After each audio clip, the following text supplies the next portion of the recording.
Welcome to the 5th episode of the Money Smarts for Kids podcast, where you can learn money skills for your life. I'm your co-host, Gabriel Nagel, with the 2022 Youth Advisory Board. Hey, I'm your other co-host, Hannah Reyes. Throughout this podcast series, sponsored by Young American Center for Financial Education, you'll get to learn about exciting topics from how to start your own small business to investing. This podcast is made by kids for kids. Today, we're going to dive deep into the topic of scams and fraud. First, looking at what they are. Next, how to protect yourself from scams and fraud. Finally, looking at statistics on scams and fraud before seeing how you could report it to ensure that your money stays safe. Now, I'll hand it over to Oliver to define scams and fraud. Scams and fraud are deceptive or dishonest actions intended to obtain money or something of value from unsuspecting individuals. Scams and fraud work by playing on people's emotions and desires, often promising something that seems too good to be true. They can take many forms, such as phone calls, emails, or even in-person interactions.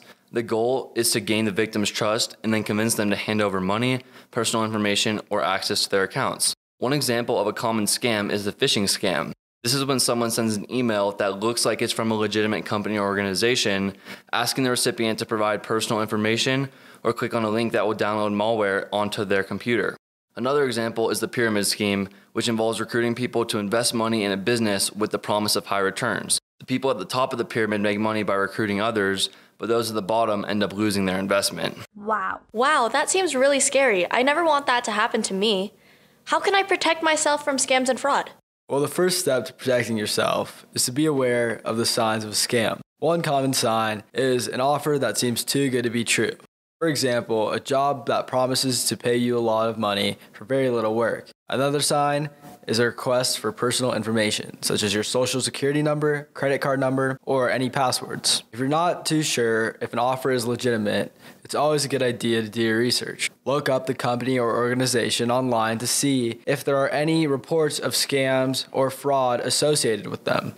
You can also check with the Better Business Bureau or other consumer protection agencies to see the background of this company.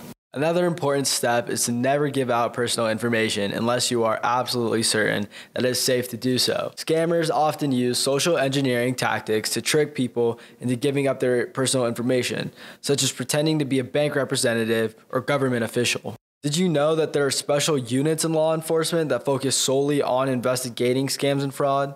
These units work to identify and prosecute scammers, and they can be a great resource if you think you have been targeted by a scam. Now I'm going to pass it over to Matthew, who's going to tell you how many people are actually impacted by fraud. Did you know that scams and fraud are a multi-billion-dollar industry? In fact, the latest statistics show that in 2020 alone, Americans lost over $4 billion to scams and fraud. What? That's right, $4 billion. To put that into perspective, that's more than the amount of money that some small countries produce. Wow! So, who exactly are the most vulnerable targets of scams and fraud? Well, according to studies, older adults are often targeted by scammers due to their perceived vulnerability and trustworthiness. Additionally, younger adults, particularly millennials, are increasingly becoming victims of scams involving social media and online shopping.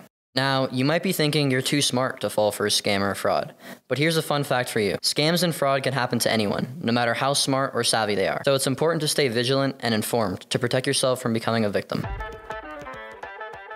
Now that you know how to protect yourself from scams and fraud, let's talk about what to do if you suspect that you've been scammed or defrauded.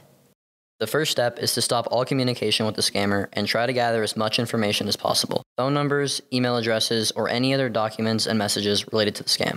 Next, report the scam or fraud to the appropriate authorities, such as the Federal Trade Commission, the acronym for that is the FTC, or your local law enforcement agency.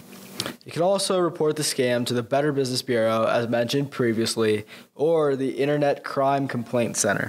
It's important to report scams and fraud because it helps prevent others from falling victim to the same scam. Reporting also helps law enforcement agencies track down and prosecute scammers, ultimately putting a stop to their illegal activities.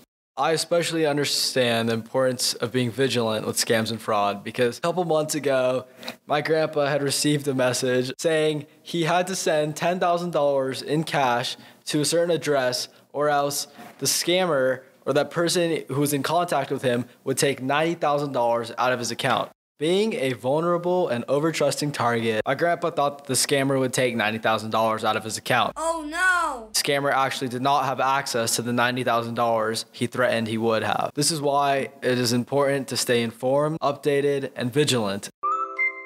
In conclusion, scams and fraud have become increasingly prevalent in our society, and they can take many different forms. From phishing scams to investment fraud, scammers are constantly finding new ways to deceive and exploit their victims. It is important for individuals to be aware of these risks and take steps to protect themselves, such as being cautious about sharing personal information and verifying the legitimacy of any offers or requests before acting on them.